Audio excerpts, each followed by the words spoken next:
Om Brahmanandam Paramasukadam Kevalam Jnanamurtim Dvandvatitam Gagana Sadrisham Tattvamatsyaadilaksham Ekam Nityam Vimalamachalam Sarvadhi Sakshibhutam Bhavatitam Trigunarahitam Sadgurum Tam Namami. Om Sadashivasamarambham Shankaracharya-madhyamam Asmadacharya-paryantam Vande Guru-paramparam Shruti-smriti-purananam Alayam Karunalayam Namami Bhagavat-pada Shankaram Lokashankaram Shankaram Shankaracharyam Keshavam Badarayanam Sutra Krutau Vande Bhagavantau Punah Punaha. Om Samasta Jana Kalyane Niratam Karunamayam Namami Chinmayam Devam Sadgurum Brahma Vidvaram Sadgurum Brahma Vidvaram. Om Sahana Vavatu Sahanau Bhunaktu Sahaviryam Karavavahai Tejasvinavadhitamastu ma vidvishavahai. Om Shanti Shanti Shanti. Harihi Om Shri Gurubhyo Namaha. Harihi Om. Sarva Vedanta Siddhanta Gocharam Tamagocharam Govindam Paramanandam Sadgurum Pranatosmyaham. So the main topic that is going on in the text is Viveka, a description of what Viveka, what discrimination is. And the highest discrimination is the differentiation between self and not self. And so we are now talking about the not self. And the reason to talk about the not self is we have to know what the not self is to discard it. Because if you don't know what it is, how will we discard it? Why will we discard it? And that's the reason that we are in the not self, which is the gross, the subtle, and the causal bodies, the three bodies. And the reason that we have directly come to the body is because that is the only thing that we consider ourselves to be. We never ever consider ourselves to be our car or computer or property or anything. That is all falling under the not self. But because I do not consider myself to be that, that need not be told. That need not be explained. The whole problem is coming where do I take this not self to be me? And it's the body. And that's why the problem starts with the body. And that's why the teachers are going directly into telling us about the body. So we heard about the gross body. And then we also heard about the pranas. Last time, the 5 pranas. We heard about the organs of perception and action as well, and the inner instruments. So these are all sort of, they're an extension of the body only. In general, when we later on we'll talk, when we say body, mind, and intellect, then all these things are included in that. Gross body, mind, and intellect being the subtle body, and then ultimately the vasanas, which we are on right now.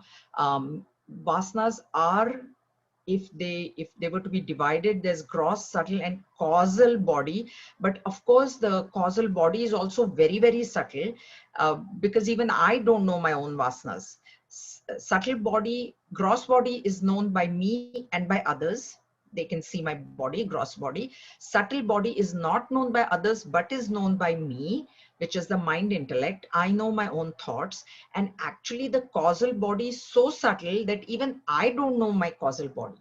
But Bhagwan Shankaracharya here is including that causal body into the subtle body because it is subtle. Ultimately, it is subtle, so it is not known. But it is even more subtle than the subtle body because even I don't know it. So you can, and the reason that it is called as the causal body is because that is where the blueprint of our entire body is. And that's why it is called, it's Karana Sharira. It is called as Karana Sharira. It is called Sharira because it also will get negated in knowledge. And that's why it is Sharira, that it gets negated. And Karana is the cause. So it is the cause for my body being this way, my mind being this way. It is also the cause for my birth. It is also the cause for all the experiences that I'm going to go through in this life. It is a cause of everything. And therefore it is also known as the Karana Sharira. Here, Bhagwan has called it as the Sukshma Sharira, no problem. And we were on verse 97. So he calls the subtle body as the Linga Sharira. And I told you Linga is an indicator because the pranas is the first indicator that we would see whether there's life in the body or not. And then it is produced from the subtle elements. Why? Because the gross body we saw, the elements are first in subtle form. They grossify with the division and the mixture, and then the gross body is formed. So from the subtle tanmatras, the subtle elements, comes the subtle body. So this also is coming from the subtle elements, and therefore it says possessed of the inclinations, and it causes the individual to experience the fruits of his past actions.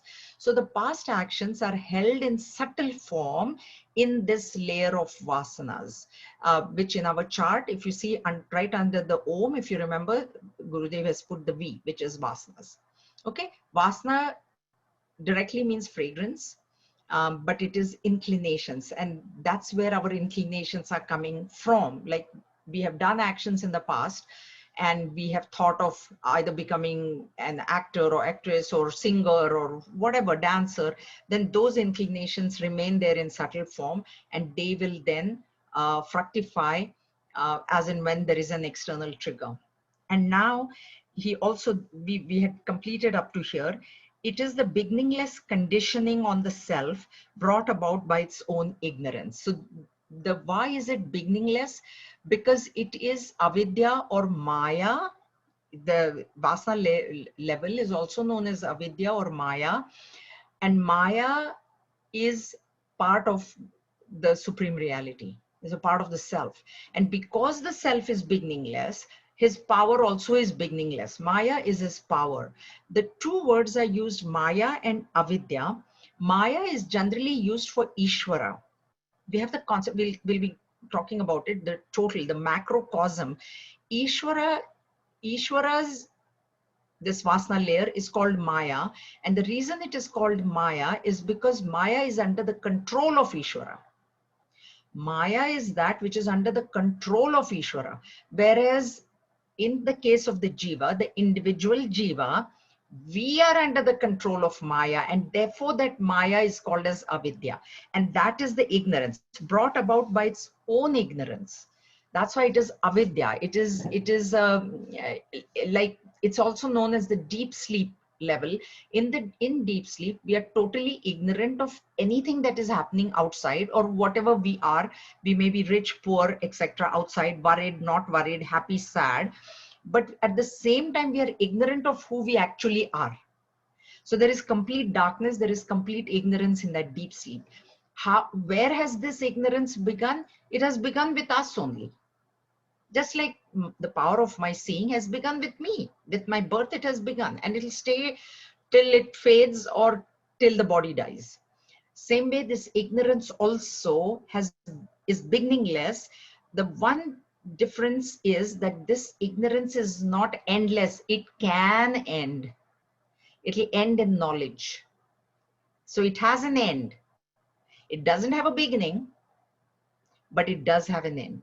And that's why he says that this is it's a conditioning that we have. The gross body also is a conditioning on the self.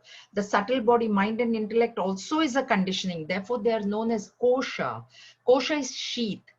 We have the 5 koshas. I'm sure it's going to come. Annamaya, Pranamaya, Manomaya, Vijnanamaya, and Anandamaya. Kosha is sheath. A sheath is something which covers something else.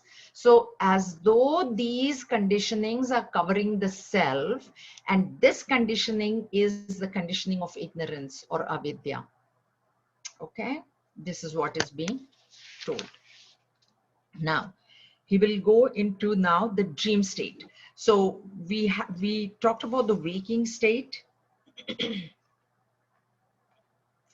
Now he's talking we are all familiar with 3 states. One is the waking state, and we have talked about this, the waking state where the senses and the mind are fully functional. That's the waking state. Then there is a dream state. We have all had dreams. And then there is the deep sleep state. So this 98 and 99 he has taken together. They are describing the dream state.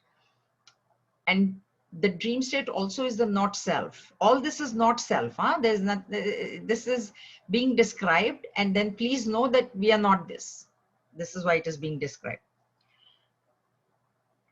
Swapno bhavatyasya vibhaktyavastha swamatra sheshena vibhati yatra swapne tu buddhi swayameva jagrata kalina nana vidhavasanabihi कर्त्राधिभावं प्रतिपद्य राजते यत्र स्वयं भाति ह्ययं परात्मा धीमात्र कोपाधिरशेष साक्षी न लिप्यते तत्कृतकर्मलेशैः यस्मात् संगस्ततैव कर्मभिः न लिप्यते किंचिदुपाधिना कृतैः.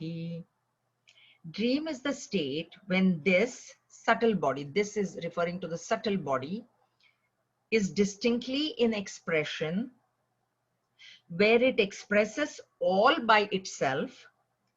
In dream, the intellect by itself reveals as the agent of experiences, etc., due to the various impressions gathered by it in its waking state. In this condition, the Supreme Self shines in its own glory, with the intellect as its only conditioning, witness of everything, and it is not contaminated in the least by the activities of the intellect.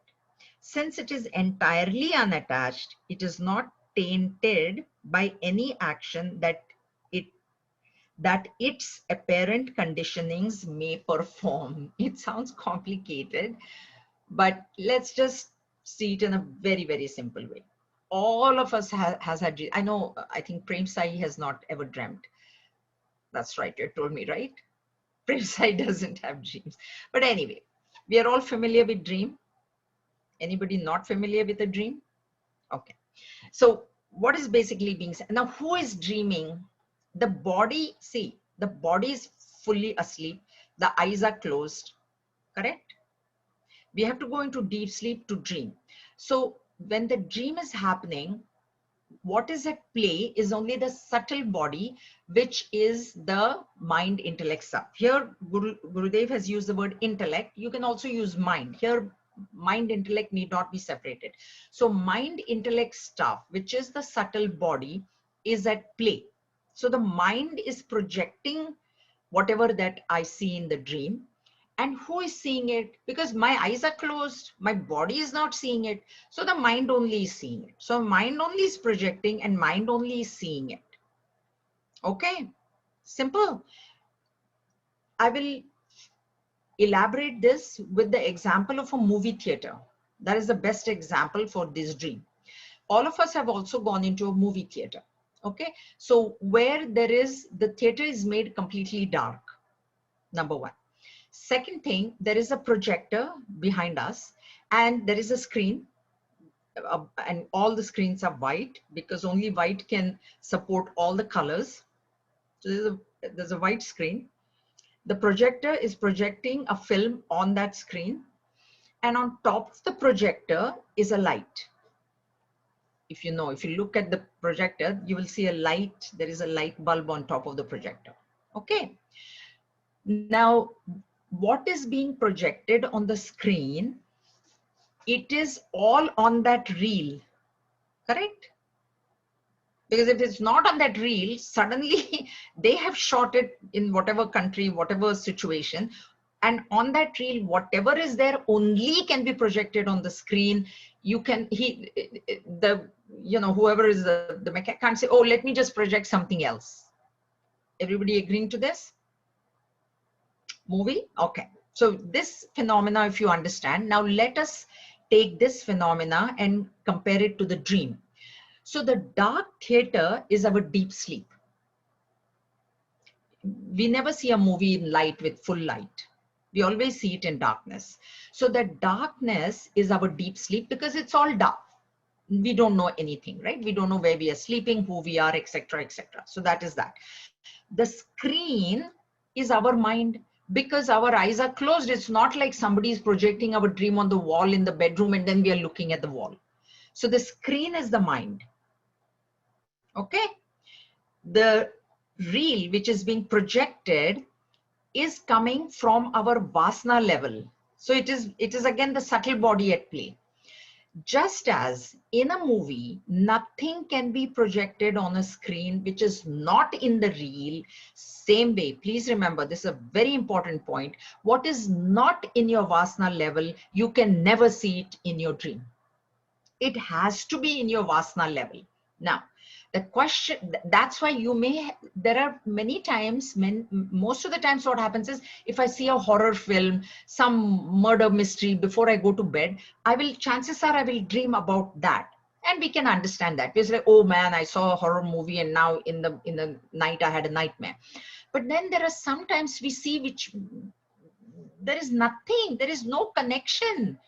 And that's what tells us that it is coming from a vasana which I have picked up in either this life, early in this life, or from the previous births. Because you will dream of things which have got no connection with your life at all sometimes. Is this point clear? Does everybody agree? Or somebody thinks no, right?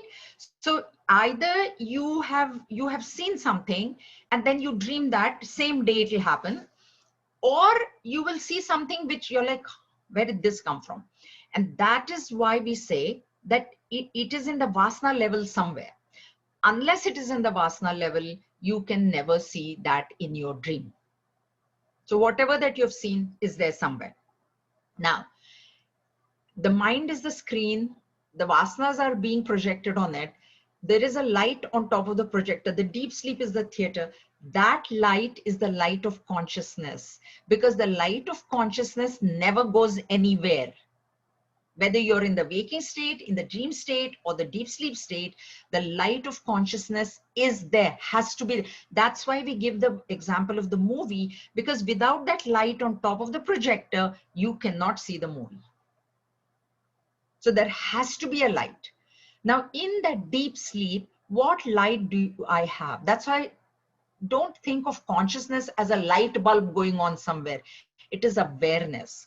So that light is there of consciousness, and because of which on the screen of the mind itself projects and the mind itself sees. So the projection is happening by the mind. Whatever is projected is the mind, and whoever is seeing is the mind only, because the body is asleep. Body is completely asleep. And the only thing then that is present there is that consciousness, is that light of consciousness. And therefore, when I wake up, sometimes I remember the dream, sometimes I feel, oh, I dreamt, but I can't remember. And sometimes I remember the dream vividly. Everybody agrees? Sometimes, I dream and then you think, what was that? I know I dreamt something, but I can't remember. Sometimes I forget also that I have dreamt. It happened to me. Like I forget only. And sometimes the dream becomes very, very vivid. Okay. So So let's go over this so you understand. Dream is the state when the subtle body is distinctly in expression. That is what we say. The mind is the screen and the mind is projecting. So it is active. In dream state, the subtle body is active. In the waking state, subtle body and gross body both are active. In the dream state, gross body is not active, only subtle body is active. And in the deep sleep state, both subtle and gross are not active at all. Clear? So that's why it says it distinctly in expression where it expresses all by itself. No help from the gross body. Eyes are closed. Ears cannot hear anything. So even if I hear some screaming in my dream, it is not through this ear. It is through the ear of the mind. The mind only hears. The mind only sees. The mind only touches. Suppose if I go hug a tree in my dream, the mind is doing that because my hands are not hugging any. There is no real tree to hug. So therefore expresses all by itself. Okay, clear? In dream, the intellect by itself rebels as the agent of experiences. The agent. So who feels happy? Suppose if I see a happy dream, who is it feeling happy? Mind only, because only subtle body is there. Suppose if I feel sad, I see something sad and then I cry. Who is crying? Mind is crying. Tears are not rolling down my eyes in dream. Mind is crying. So that's why it says, agent of experiences. It is itself the agent of the experiences. It is itself undergoing the experience of happiness or sorrow, joy or sorrow, due to the various impressions gathered by it in its waking state. These various expressions, please remember, could have been gathered in today itself, the day that I dreamt, or in previous weeks, previous months, previous years, previous births. That is not specified here, but this is what it is. Due to the various impressions gathered by it in its waking state. So it could have been in my many previous births that I have gathered. And that's why we see dreams where there is absolutely no connection with anything that I have done during the day. Or it may even not have any connection with whatever, maybe, you know, I might dream that I performed a great surgery, which I have not done in this life.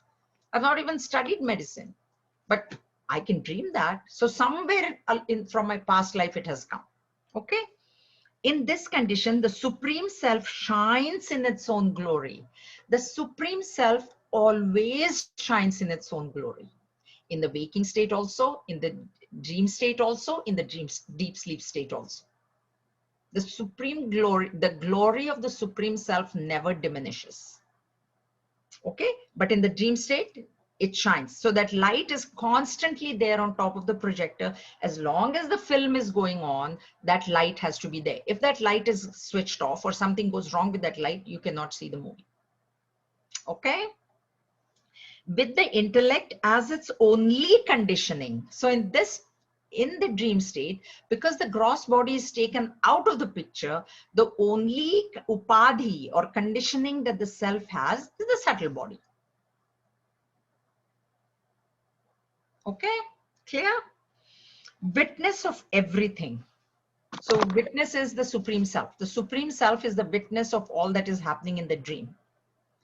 And it is not contaminated in the least by the activities of the intellect. So in the dream, that's why dream is in a way also quite important in the sense, in the dream state, vasanas get exhausted and we don't collect any new vasanas. That is the thing about dream. So when it is said it is not contaminated in the least by the activities of the intellect, means maybe the intellect is feeling very happy and very egoistic in the dream, like, yay, you know, I did this and this. The self is not getting contaminated. Self doesn't get contaminated by anything done in the waking state either, but it has got nothing to do with the self. Self is only the witness, and witness is never tainted by anything that the conditioning is doing. So the intellect, it may feel very happy, it may feel very sad, it may feel jealous, it may feel angry, it may go kill somebody in the dream. angry, nothing. The self is not getting tainted by it at all. Since it is entirely unattached, it is not tainted by any action that its apparent conditionings may perform. So the action may be of killing somebody, action may be of winning a lottery, action may be of scolding somebody, action may be of pushing somebody, praising somebody, any single action, the self does not get contaminated. Now, the way the vasanas get exhausted, vasanas are the storehouse of our impressions, and each impression is either a good impression or a bad, means generated from a good action or a bad action. So there is punya, good action, papa, bad action. So this punya and papa are generating sukha and dukkha. And the way the vasana will fructify is if a good action is fructifying, there will be an experience of happiness. If a bad action is fructifying, there will be a happiness of sorrow.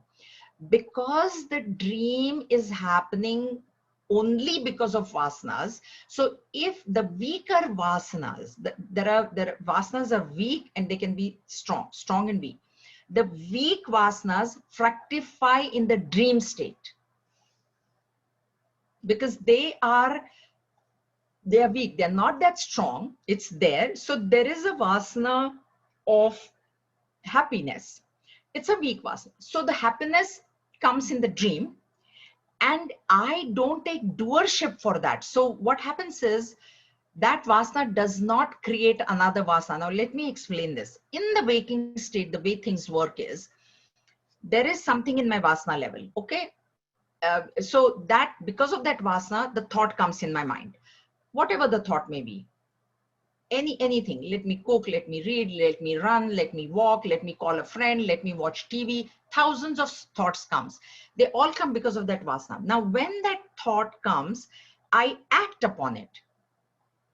And when I act upon it, when I take on the doership, what I have done is I have created another vasana, which is becoming a cause for my future birth. Is this point understood? Clear? Everybody, clear to everybody? You have to understand this cycle. It's a cycle.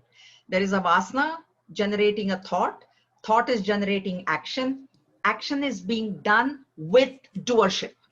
I did it. I will enjoy. That doership, which is the ego, is now creating another vasana for that jiva. In dream, same thing is happening. There is a vasana. That vasana is fructifying in dream. And in the dream, I feel happy.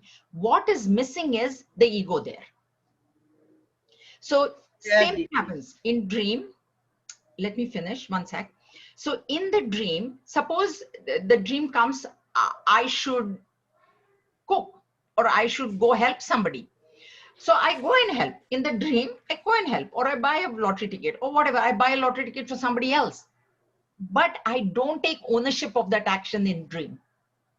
I don't say in dream that I am the one that did this. And because I cannot say that in dream, that action that I did in dream exhausted my previous vasana, but it has not generated a new vasana. This point has to be understood. Yes. When you wake up and you remember that dream, but in wake up stage you say, I saw this thing happening in dream and I did this. At that time you say, I did this. Yeah. So that's not the doership, taking doership? No. Did you really do? Suppose I've killed somebody in my last night's dream. I wake up and I said, you know what? I killed that person. Have I really done it? No. Okay. So how can there be doership? It will be a memory. Yes, somebody else said something. Yeah, I wanted to ask, like, if we have certain thoughts coming in, like as you said, we are thinking of something and that thought comes, and what if you don't do any action on that thought? You just let it pass. Then does the doership come in? once the thought comes, there is a choice. Okay. Okay, so there is a choice to either do whatever the Something. thought came or not do. Okay.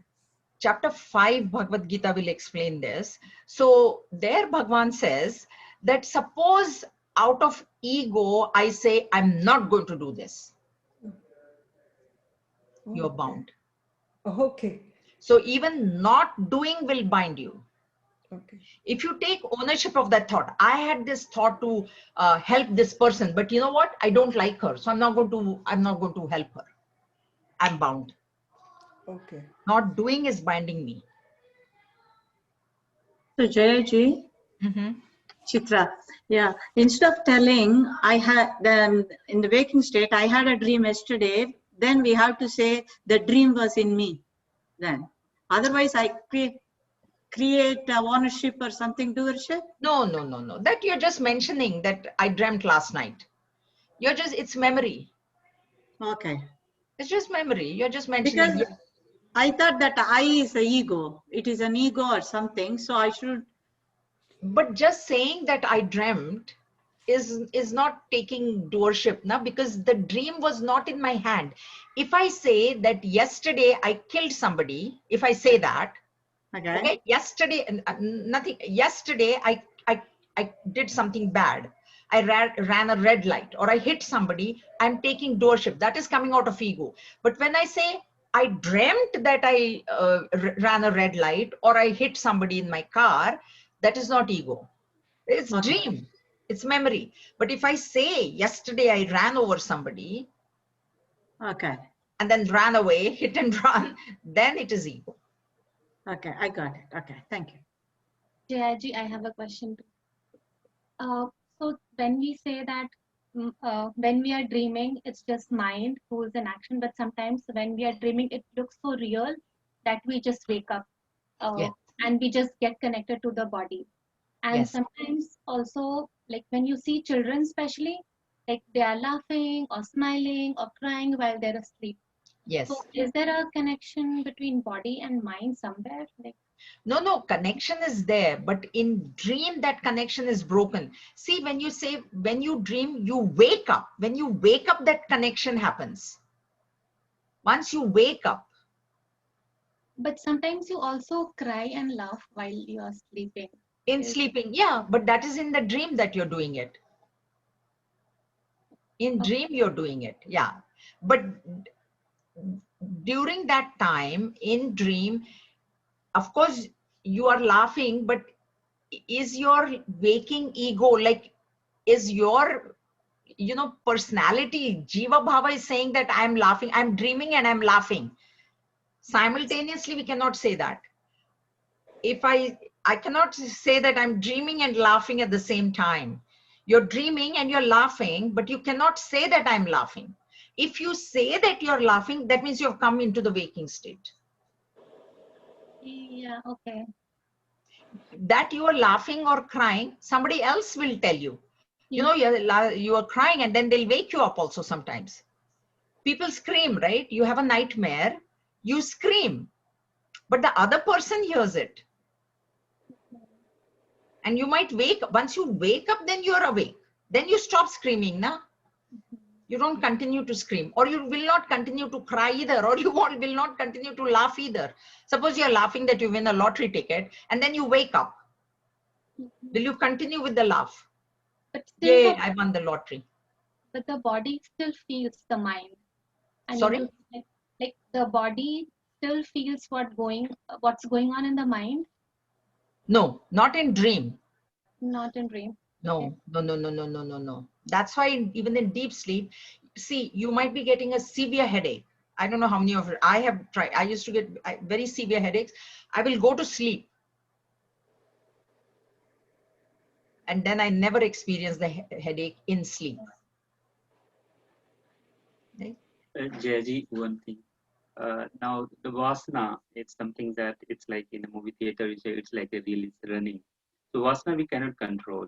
It's there from the previous birth. And the thought, from the Vasana comes the thought. So basically we can control the thought or minimize the thought. And as Ramana Maharshi said, who you are or who am I? So you are basically your thought modification, actually modification. So we can control the thought process so that we can control the action and then the further ego and like that. So how do we control the thought? By Visya Saktam, like what we say, not get attached to the Visya. Yeah, but what you're talking about is the waking state. We are not talking about the waking state right now. You have no control over thought in the dream state. That is the waking state. That will come. How to control the thought and what choices I have. That is the waking state. We are on the dream state right now. Jayaji, I have a question. Sorry. You go ahead. Who, Rupa? Okay. Who said? This is Nirmala from Saskatoon. Right. I just have a question about the where you said when you have the dream, if you act upon it. So, for example, if you have a repeated dream and somebody is coming in your dream and you feel, okay, I should phone them. And are you taking on an action by doing the action in the waking state? Yeah. Is that you're okay? bound by that action. Yeah. Then that action, if you take doership for that action, that is the waking state. Whatever you do in the waking state, maybe that person came in your dream and you thought, oh my God, I haven't talked to this person for a long time. And then you wake up and then you take, yes, I thought of calling her and I called her. You've taken doership, but you're out into the waking state. You're not in the dream state. Okay, not in the dream state. Yeah. If you phone her in the dream state, in the dream you can phone, then there is no doership. Okay. Thank you. Yes. Jayaji, Rupa here. So we say ego is the identification of formed with the identification of the body, mind, and intellect. So in the sleep state, our mind is still active, right? And it's dreaming. How are we able to fold the ego in the sleep then when we are dreaming? Are you talking of deep sleep and dream? When you say Just the sleep, or you're talking of dream? Dream state. Yeah. In the dream, does the ego know that you are Rupa? No. While dreaming. So the ego is not there. How are we able to fold that down and not in the waking state? I mean, why is it so difficult to fold it down in the waking state? Because ego is very active in the waking state, right? The doership comes right away. In dream, there is no doership. Because the ego doesn't know that I'm Jaya in dream. The ego doesn't know that I'm a mother. Everything I know in the waking state. So that is the dream state. That's one of the states, right? That's how it happens. That's why even with deep sleep, where the ego is completely folded, we say we want to, what is experienced in deep sleep, we want to experience that in the waking state, and that is samadhi. In deep sleep, we are one with the supreme reality, actually, right? Yeah. But unfortunately, we don't know at that time. That is the problem. So we want to be one with the supreme reality, but at the same time, we want to be aware that I am the supreme reality. That awareness is missing in deep sleep. So that's why whatever is achieved in deep sleep, otherwise everybody would have been realized. Everybody goes into deep sleep every night. So what you achieve in deep sleep needs to be achieved in the state of samadhi. But you have to be awake in samadhi. Okay? All right. Shall we proceed? Kalpana-ji had a question. Yes. Oh, unmute. I can't hear. Sorry, Jayaji. I was wondering, so as soon as you get a thought, sometimes you have the idea that the thought came from God, so you should do something. But then if you do it, then you're taking doership. So how do you avoid the doership in that scenario? That will come in chapter 3 Bhagavad Gita. Yeah, how the doership is to be avoided by surrendering the ego, the karma yoga. By converting that karma into karma yoga, you will surrender. That's a waking state. Yeah. Yeah. You So take a you, thought and then you say, oh Lord, you gave me the thought and you have given me the strength to act on it. And whatever result comes out of this action is is up to you. yours. So Okay. you wash it off. Yeah. Wash Okay. off. Yeah. Thank you. Yeah. Okay. Shall we proceed? All right. The next one is prose. I'm going to, there is no, if there is a meter, then I'm not aware of it. Sarva Vyaprati Karanam Lingam idam syat chidatmanaha punsaha vasyadikamiva tat tat takshana takshanaha tena eva atma bhavati asangaha ayam asango ayam or asangaha ayam.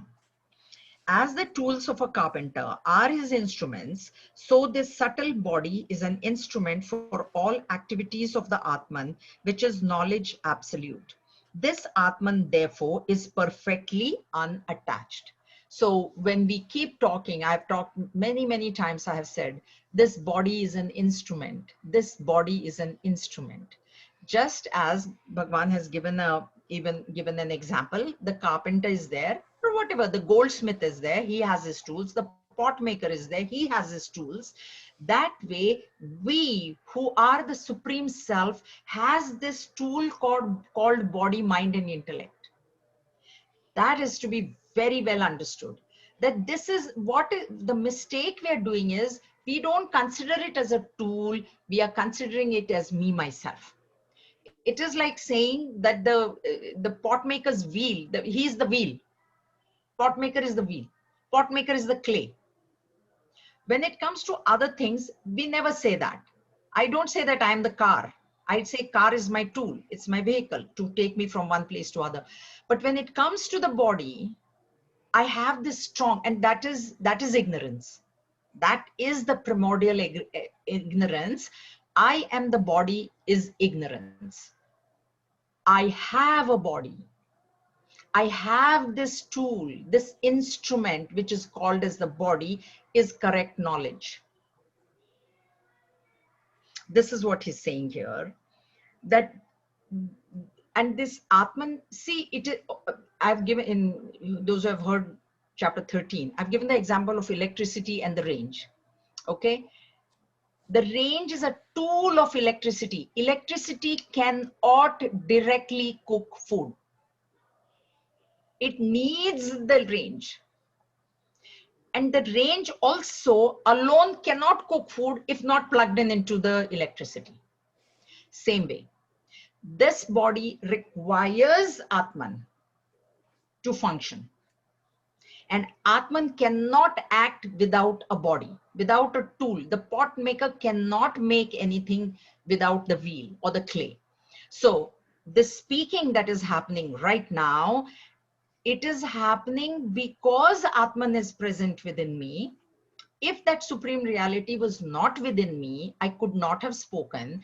But the supreme reality is always there. But if this vocal cords were not there for some reason, or tongue was not there, then the speech would not have come out. So as long as I remember that this speech is because of the supreme reality, because of God, because of Lord, because of Guru even, I am freed from the snake bite, the ego bite. Just as the snake bites, the ego bites. The minute I say that I spoke and I'm a good speaker, the ego has bitten. So instead of that, I say, thank you, Lord, that I was able to give this lecture. Then I'm freed. And that's why that thought has to be constantly kept in mind, that thank you, Lord, this instrument is capable of speaking. I could have had a fever, headache, but thank God. That's why we say Om Shanti, Shanti, Shanti. One Shanti is, please, my body may be healthy enough to speak, enough to go somewhere, enough to help somebody. So always this point has to be remembered. Is it clear? Okay, the subtle body and the gross body with its organs of action and perception, mind, intellect, these are all instruments of that supreme reality to function in this world. An instrument is required. Any questions? Any doubts? See, the thought right now is, I am the body. That is how we are from birth. You know, who are you? I am so and so, so and so, so and so. What it should be, one thought is that the body is in me. The next thought is, I am in the body. The soul is in the body. And then the third, the subtlest and the highest is, the body is in me. Because why? Because I am that all pervading Brahman. So this body, this much finite body is in me, is in the consciousness. That is the highest. So the whole thought process has to be reversed. And this is the first step. Considering the body to be our tool, our instrument, is the first step. So there is a separation. Now what has happened is, I'm not saying I'm the body, I'm saying this body is my tool. So I have separated myself from the body. This is the body and it is my instrument. Discrimination, viveka, separation. Okay? All right, shall we go ahead now? Now he will do different types of vivek. अन्धत्वमन्धत्वपटुत्वधर्माः सौगुण्यवैगुण्यवशाधिचक्षुषः बाधेर्यमूकत्वमुखास्तथैव श्रोत्रादिधर्मा न तु वेत्तुरात्मनः. Blindness, weakness, or keenness of the eye are conditions merely due to its defect of fitness. So too deafness, dumbness, etc. belong to the ear, etc. These attributes can never belong to the Atman, the all-knowing principle of consciousness. There is one, I told you there are many, many types of vivekas. The highest is self, not self, but there is one vivek called Drig Drishya Vivek. Drig, the seer, and the seen vivek. Drishya, seen. Drig, the seer. This is the Drig Drish Vivek. So, blindness, weakness, or keenness of the eye. See, I see something. I'm seeing you, all of you. I'm seeing the computer. So we question, who is seeing? Eyes are seeing. We say eyes are seeing. But there is I the final seer? Are the eyes the final seer? So then we say that, no, how can eyes be the final seer? Because my mind is seeing the eyes. Because the fact that my eyes cannot see without my glasses, cannot read without my glasses, who told me that? How did I come to know that if I remove my glasses, I know I can't read? So how I know that? That happened to me. That's why I went to the doctor. Don't tell me the optometrist told me that, you can't read. Why would you go to the optometrist if you were reading perfectly, right? So it's your own mind that is telling you that, you know what, your eyes are not as they were before and there's something wrong. You may not know what it is. There's something wrong. Then you went to the optometrist or to the doctor and then they said, oh, you need glasses. So the point is that we have to understand that this keenness of the eye, very sharp eyes, I have 20/20 vision, or I can't see very well, is belonging to the eye. It is not belonging to the final seer. Even between mind and the eyes, is the mind going blind or the eyes going blind? See, even there, it is only the eyes. It is not the mind. Is the mind seeing very sharp? No, our eyes are sharp and the mind is understanding that the eyes are seeing very sharply, very clearly. So even there, the mind is the seer. It's not the final seer, but even there, even the mind does not take on the blindness or the keenness or whatever of the eyes, or the deaf, I can't hear very well, or whatever. Even the mind is not taking it. How do you think the final seer, which is the supreme reality, will be blind or deaf or dumb or whatever? Do you get the point? Even the mind is not deaf. Think, mind is not deaf.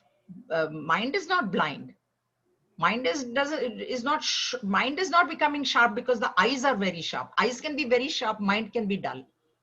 So even the mind is not taking on the attributes of the sense organs. How do you expect the supreme reality to take on those attributes? Discriminate. I am not this. So that's why we need not feel. I have people who will not read because they don't want other people to know that they are having reading glasses. I have people, they told me in the temple, no, I don't read. Why? Then people will know that I need reading glasses to read. Ego. That is the identification. That's where the spiritual seeker, being a spiritual seeker helps. That, yeah, it's my eyes that are defective. What has it got to do with me?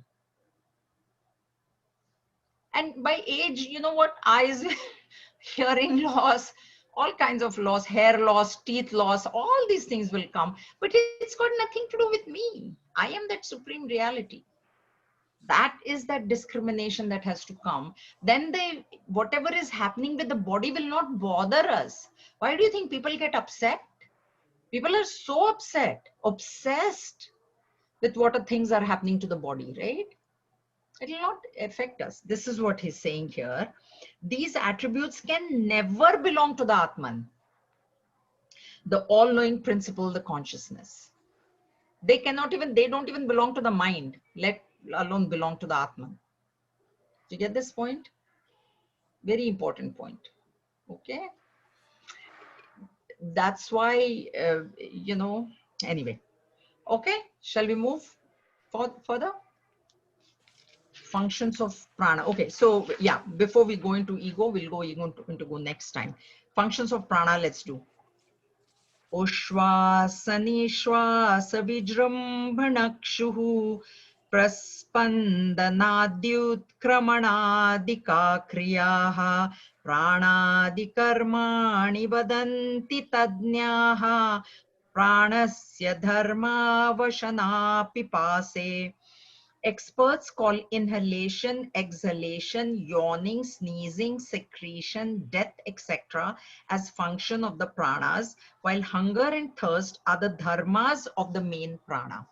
So we have talked about the 5 pranas, and we talked about prana, apana, vyana, udana, samana. And there itself I had explained to you here, Ushvasani, inhalation is known as prana. So when I breathe in and when I exhale, apana. Yawning and sneezing, secretion and death is coming from udana, but yawning, sneezing also are coming from udana, and secretion is coming from apana, but the digestive function is happening because of samana. Vyana is controlling the circulation in the body. So these are the functions that is what they control the physiological functions in the body. Pranas control the physiological functions of the body, and hunger and thirst are the attributes of the prana. The idea is that hunger and thirst belong to the prana, they do not belong to Atma. And that is why we see when Raman Maharshi withdrew himself, the one who is in samadhi does not feel hunger. Once you transcend the pranas, when you transcend the gross body, any kind of disease that is happening to the body cannot affect you. Then you transcend the prana level, you will not feel hungry and thirsty. That's why a person in samadhi, the body is maintained by prarabdha. It need not eat. It doesn't feel hungry because the hunger is at the level of the pranas. It is not at the level of even mind, intellect doesn't get hungry. They get hungry for maybe love and other things, but for food, here hunger and thirst that we're talking about is food and water. And so the minute the yogi transcends this pranamaya kosha, he ceases to feel hungry and thirsty. And therefore we see people in samadhi for days at end. We have seen that in case of Raman Maharshi. So idea is, in the verse 101, he said that blindness, deafness, dumbness, all these belong to the gross body. They belong to the eyes, right? The eyes are becoming blind, and ears are becoming deaf, all that, not to the Atma. Hunger and thirst, or this breathing, breathing in, breathing out, circulation, digestion, everything is controlled and belongs to the pranas. There is no circulation, there is no inhalation, there is no exhalation, there is no hunger, there is no thirst at the level of the Atma, at the level of the Satchitananda Brahman. That is the discrimination. That is the Viveka. That all these things that are happening, that's why we said, like, all this is not me. Hunger and thirst, it's not me. Blind, I'm not blind. Body is blind. Body is deaf. Body is dumb. I'm not deaf. I'm not this.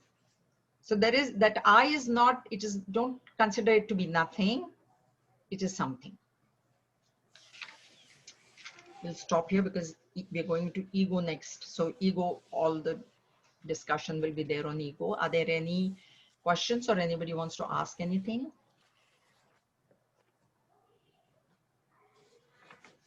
All clear?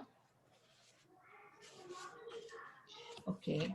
Om swasti prajabhyav paripalayantam nyayena margena mahim mahishaah go brahmanebhya shubhamastu nityam loka samasta sukhino bhavantu kale varshatu parjanyah prithvi sasya shalini desho yam kshobarahita brahmana santu nirbhayaah. Om sarvesham swasti bhavatu sarvesham shantir bhavatu sarvesham purnam bhavatu sarvesham mangalam bhavatu सर्वे भवन्तु सुखिनः सर्वे सन्तु निरामयाः सर्वे भद्राणि पश्यन्तु मा कश्चित् दुःखभाग् भवेत्. ओम असतो मा सद्गमय तमसो मा ज्योतिर्गमय मृत्योर्मा अमृतं गमय. ओम पूर्णमदः पूर्णमिदं पूर्णात् पूर्णमुदच्यते पूर्णस्य पूर्णमादाय पूर्णमेवावशिष्यते. ओम शान्ति शान्ति शान्तिः. हरिः ओम श्री गुरुभ्यो नमः. Hari Om. Hari Om, everybody.